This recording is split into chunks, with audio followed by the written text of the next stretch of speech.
बच्चों, कैसे हो आप सभी लोग। मैंने आपकी क्लास के अंदर जो चैप्टर 8 है कोशिका जीवन की एक इकाई है उसको शुरू कर रखा है।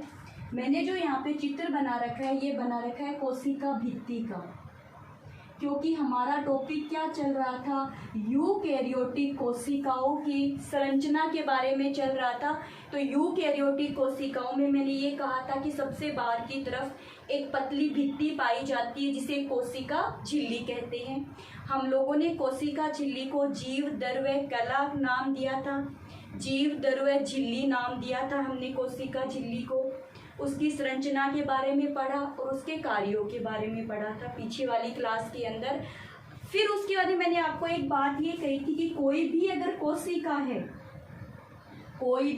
कोशिका है तो कोशिका के बाहर जीव द्रव्य कला के अतिरिक्त एक और झिल्ली पाई जाती है, किसके अंदर, पादपों के अंदर। ठीक है, जंतुओं में नहीं पाई जाएगी, पादपों में। कोशिका झिल्ली के बाहर की तरफ एक कठोर आवरण और पाया जाता है, उस कठोर आवरण को कोशिका भित्ति कहते हैं। उस कठोर आवरण क्या कहते हैं, कोशिका भित्ति। जंतुओं में नहीं पाया जाएगा, ये बात ध्यान में रखना। अगर हम पादप कोशिका जंतु कोशिका में अगर अंतर की बात करेंगे तो मेन अंतर यही आता है पादप कोशिका और जंतु कोशिका के अंदर, कि पादप कोशिका के अंदर सबसे बाहर की तरफ एक कठोर कोशिका भित्ति पाई जाती है, जबकि जंतुओं के अंदर सबसे बाहर की तरफ क्या पाई जाती है, कोशिका झिल्ली पाई जाती है। ये मेन अंतर है, मुख्य अंतर है दोनों के बीच में, तो ये आप ध्यान रखोगे। फिर ये कहेंगे कि जो कोशिका भित्ति है वो कोशिका के सबसे बाहर वाला आवरण है, सबसे बाहर वाली आवरण होती है, और कोशिका जो भित्ति है वो निर्जीव है। ये बात आपको ध्यान रखनी है।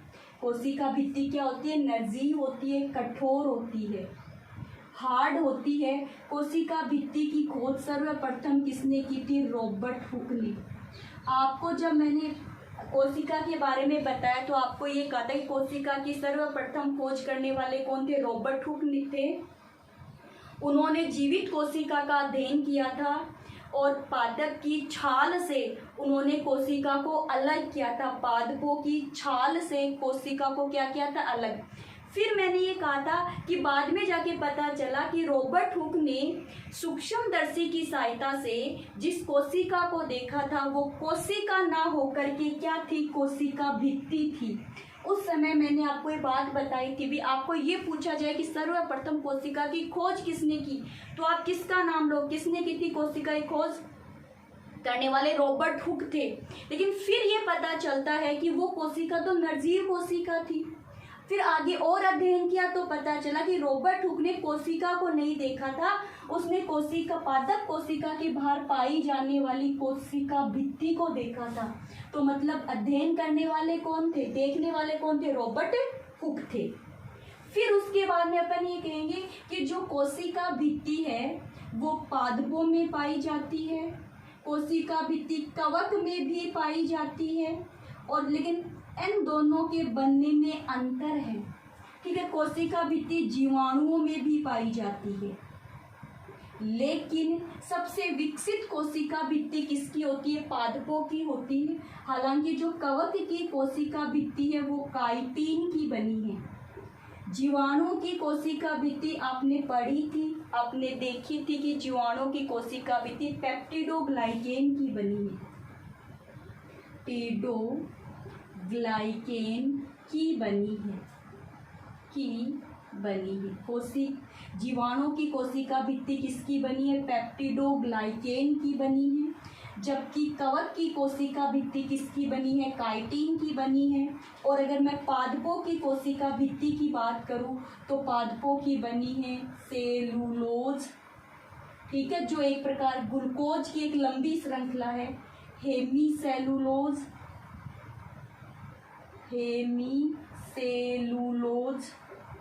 ठीक है, सेलुलोज, हेमीसेलुलोज और पैक्टिन की बनी है। और किसकी बनी है, पैक्टिन की बनी है, पादपों की कोशिका भित्ति। ये बात आप ध्यान में रखेंगे, ठीक है। ये कई बार, जबकि यहाँ देखो जीवाणु तो हम पढ़ चुके हैं, पेप्टिडोग्लाइकेन की बनी। जो कवक है ये वाला पार्ट भी हम पढ़ेंगे अलग से। जब कोशिका भित्ति का नाम आया तो मैंने आपको बता दिया कि कवक की कोशिका भित्ति किसकी बनी है, ठीक है। फिर उसके बाद में से अगर मैं शैवाल की बात करूं तो शैवाल में मैनेज वगैरह कोशिका भित्ति का निर्माण करते हैं, तो वो अपन शैवाल के समय पढ़ लेंगे। अब आ जाओ पादपों की कोशिका भित्ति का संपूर्ण अध्ययन करें। अपन सबसे पहले क्या कहेंगे कि पादप कोशिका के बाहर की तरफ एक कठोर आवरण पाया जाता है जिसे कोशिका भित्ति कहते हैं। एक कठोर आवरण पाया जाता है जिसे क्या कहते हैं, कोशिका भित्ति कहते हैं।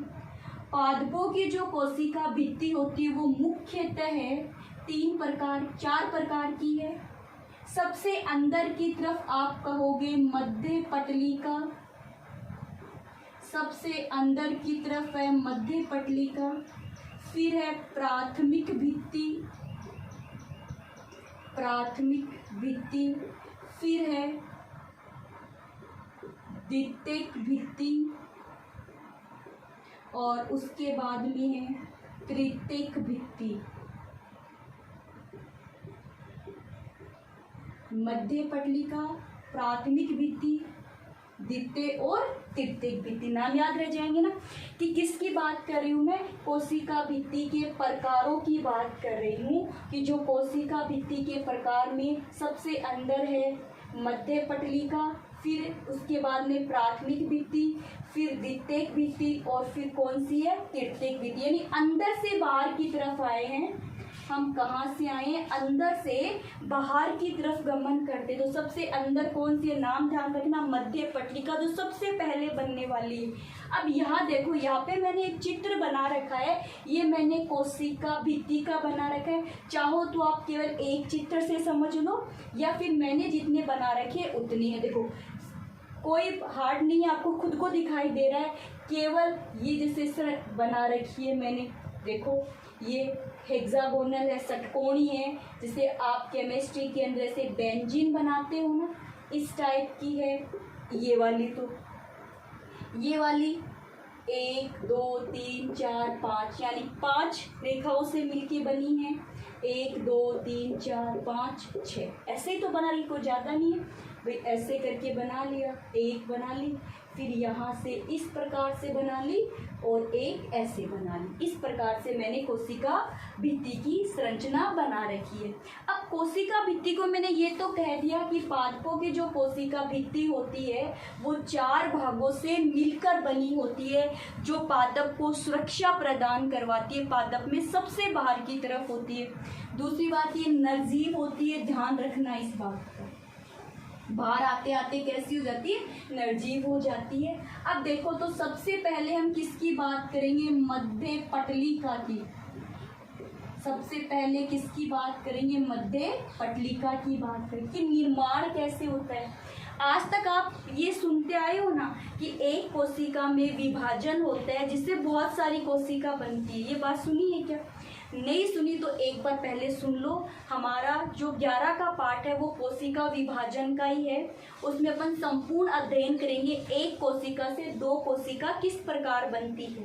तो देखो यहाँ पे जैसे मान लो ये एक कोशिका है, इस कोशिका के अंदर केंद्रक का विभाजन हो चुका है, यानी केंद्रक कितने बन गए, यहाँ 2 केंद्रक बन गए हैं। अब इस एक कोशिका में अभी 2 केंद्रक बने हैं, अभी 2 कोशिका का निर्माण नहीं हुआ है।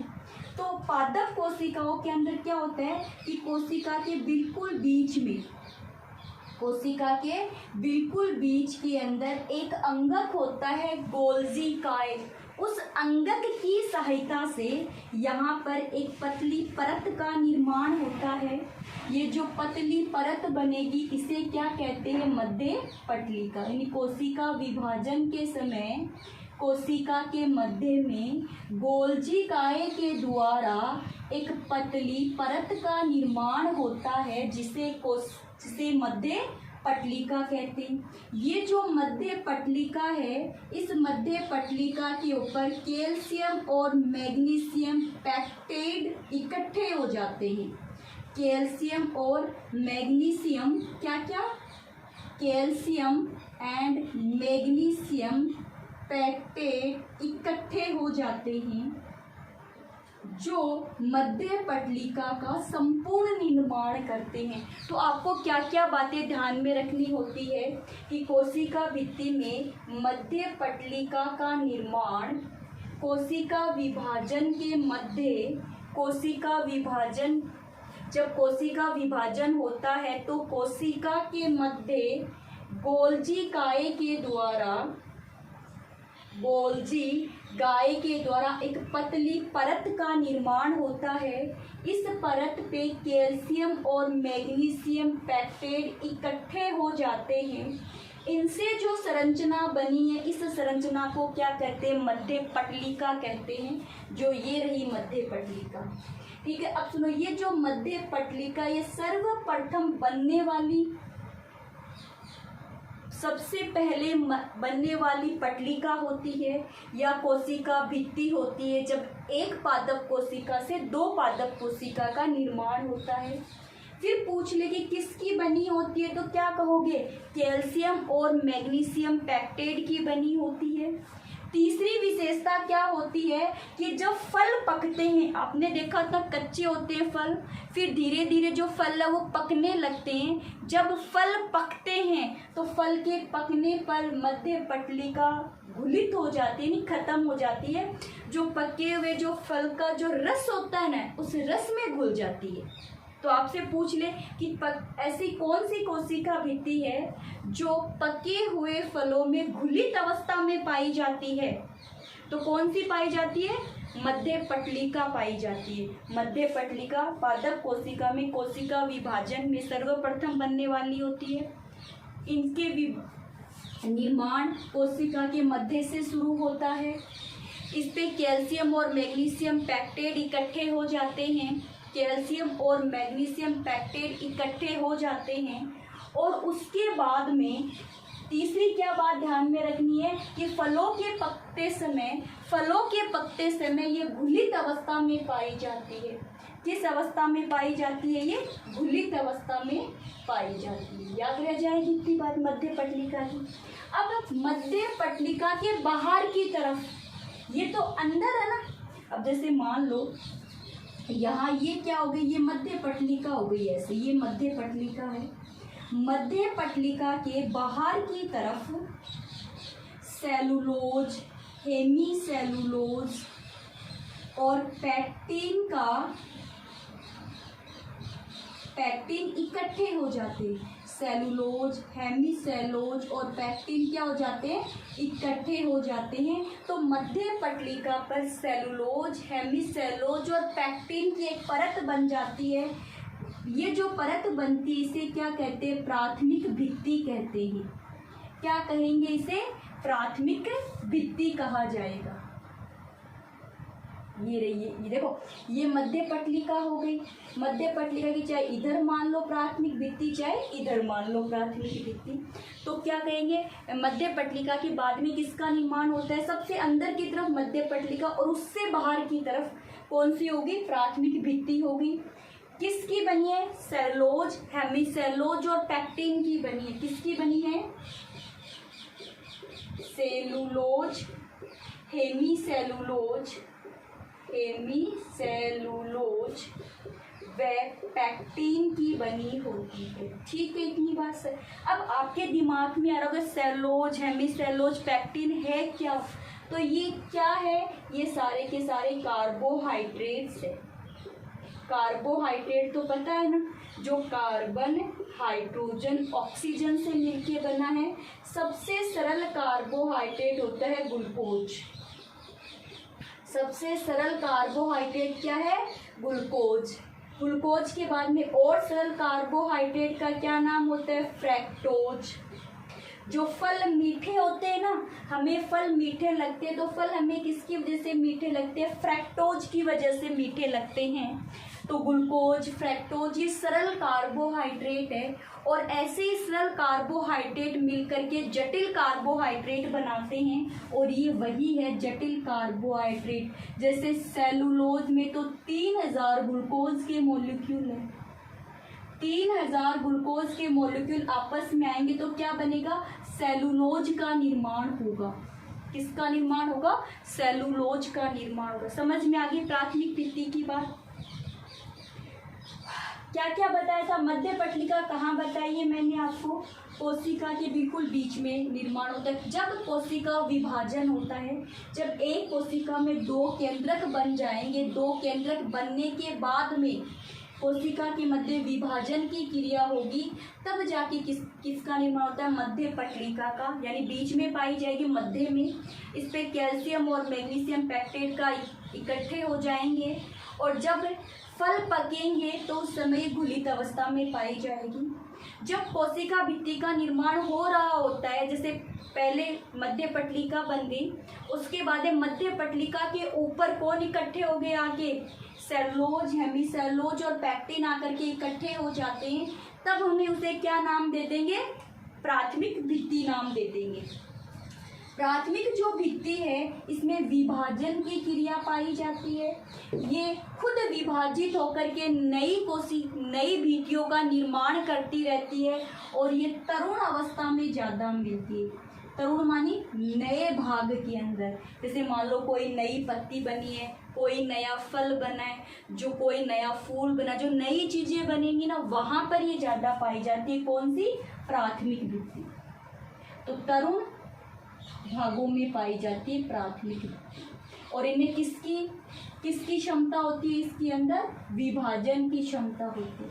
अगर कहीं से टूट फूट जाएगी तो नई चीज़ें बनाने के लिए सक्षम होती है। ठीक है, उसके बाद में कौन सी आती है, द्वितीयक। कौन सी आएगी, द्वितीयक। देखो ये रहा द्वितीयक का भाग। ये तो देखो हो गई मध्य पटलिका, है ना। ये कौन सी हो गई, प्राथमिक। प्राथमिक के बाद में कौन सी आती है, द्वितीयक। अब देखो क्या होगा, जो ये प्राथमिक भित्ति है ना, ये जो प्राथमिक भित्ति है, क्योंकि देखो मैंने क्या कहा था कि कोशिका भित्ति कठोर होती है, तो अभी तक कठोर तो हुई ही नहीं। मध्य पटलिका भित्ति है वो भी घुलित अवस्था में हो जाती है जब फल पकते हैं।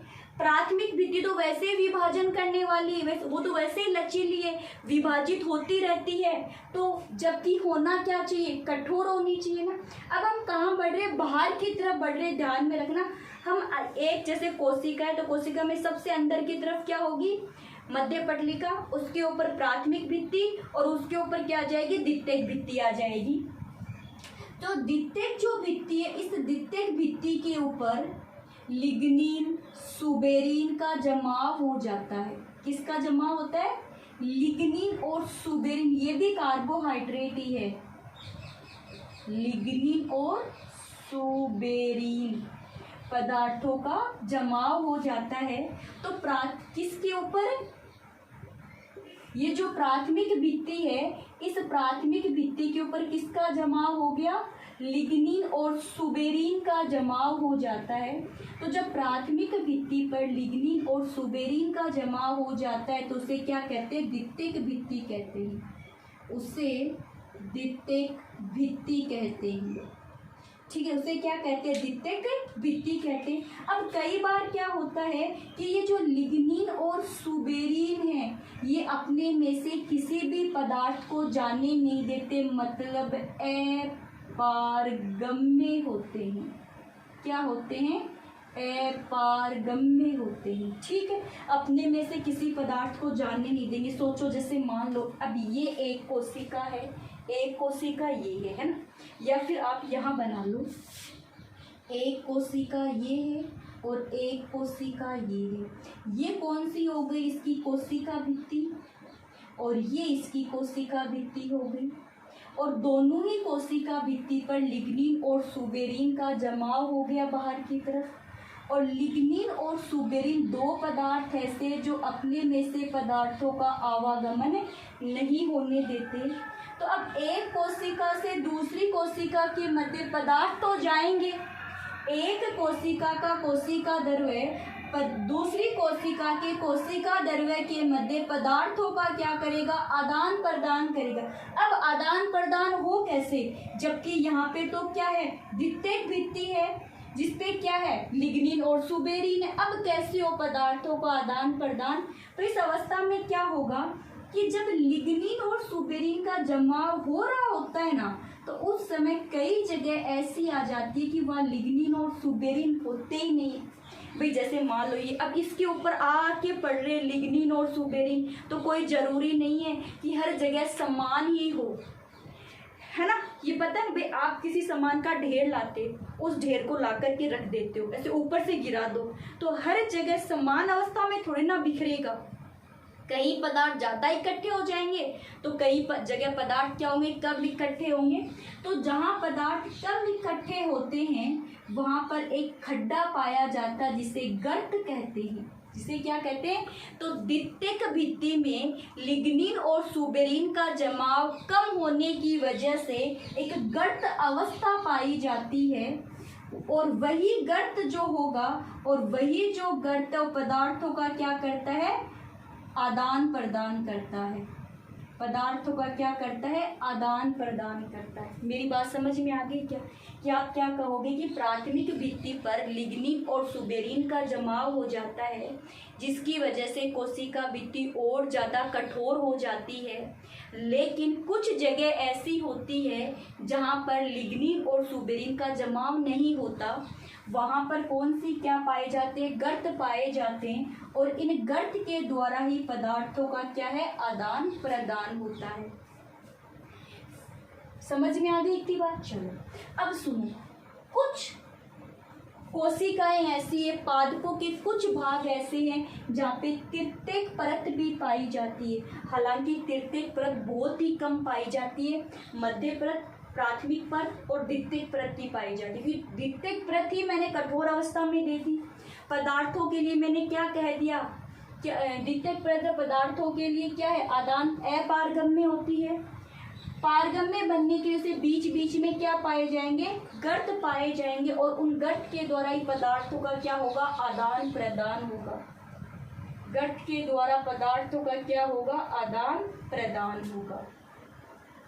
ठीक है, बस समझ में आ गया। लेकिन कुछ कोशिकाएं ऐसी है, जैसे मैं आपको उदाहरण दूं, आपने नाम सुना होगा जाइलम,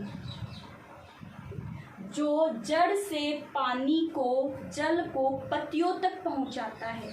जाइलम पादपों में पाए जाने वाला एक उत्तक होता है जो जल को जड़ से पत्तियों तक पहुंचाता है। उस उत्तक को क्या कहते हैं, जाइलम।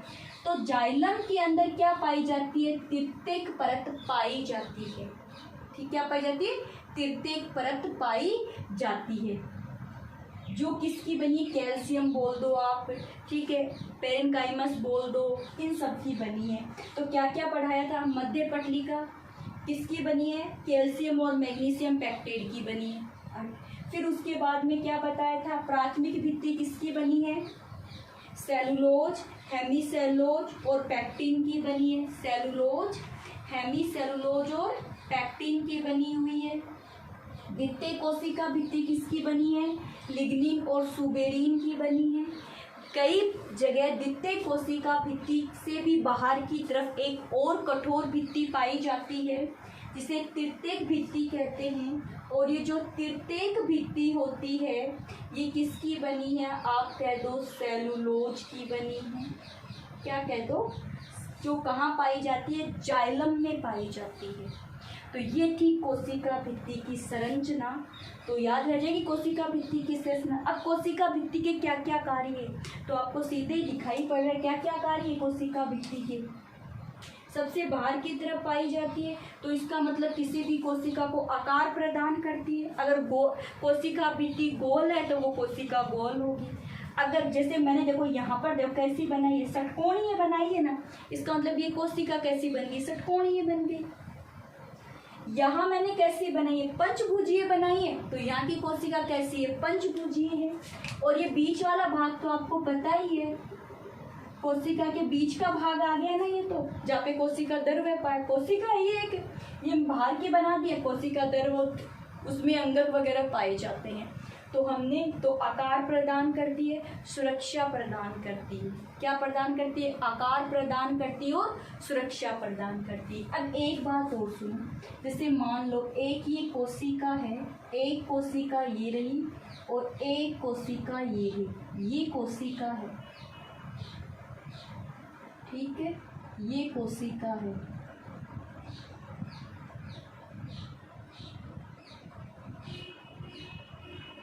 ये कोशिका है और ये कोशिका भित्ति, आपको पता है मोटी तो होगी ना कोशिका भित्ति, क्योंकि द्वितीय कोशिका भित्ति उस पर किसका जमाव है? लिग्निन और सुबेरिन का। और सबसे बाहर की तरफ होती भी क्या है?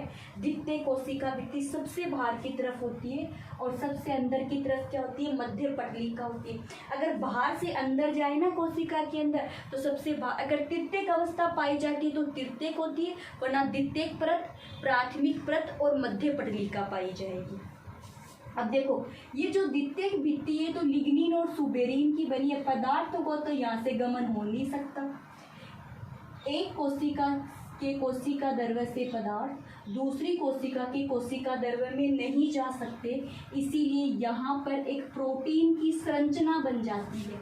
वो जो प्रोटीन की संरचना बनी है उसके द्वारा पदार्थों का क्या होता है? आवागमन होता है। समझ में आ गया? अब दो कोशिका भित्ति के मध्य किसी भी प्रोटीन संरचना से पदार्थों का अगर आवागमन हो रहा है तो उसको प्लाज्मोडेस्मेटा कहते हैं। उसे क्या कहते हैं? प्लाज्मोडेस्मेटा कहते हैं। ध्यान में रह जाएगा कि दो कोशिका के मध्य पदार्थों के आदान प्रदान एक प्रोटीन नामक संरचना से हो रहा है, जिसे क्या कहते हैं? प्लाज्मोडेस्मेटा कहते हैं। फिर कोई पूछ ले कि गर्त कहाँ बनते हैं, तो आप क्या कहोगे कि द्वितीयक प्राथमिक कोशिका भित्ति पर लिग्निन और सुबेरिन का जमाव कम होता है, वहां पर किसका निर्माण होता है? गर्त का निर्माण होता है।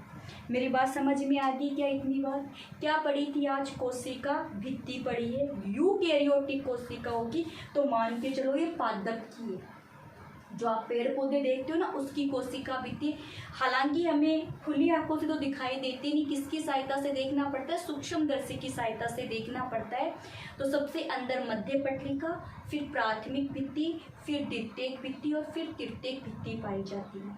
ओके बच्चों, आज का टॉपिक यही था, कोशिका भित्ति से संबंधित था। कोशिका भित्ति का टॉपिक हमारा कंप्लीट हो चुका है। आगे वाली क्लास के अंदर हम लोग कोशिका द्रव्य की बात करेंगे, जो कोशिका के अंदर जो तरल पदार्थ पाया जाता है उसकी बात करेंगे। तो जिन बच्चों ने अभी तक चैनल को सब्सक्राइब नहीं किया वो चैनल को सब्सक्राइब कर लें और वीडियो देखने के बाद में कमेंट्स करें। ओके बच्चों, आज की क्लास हमारी इतनी ही थी।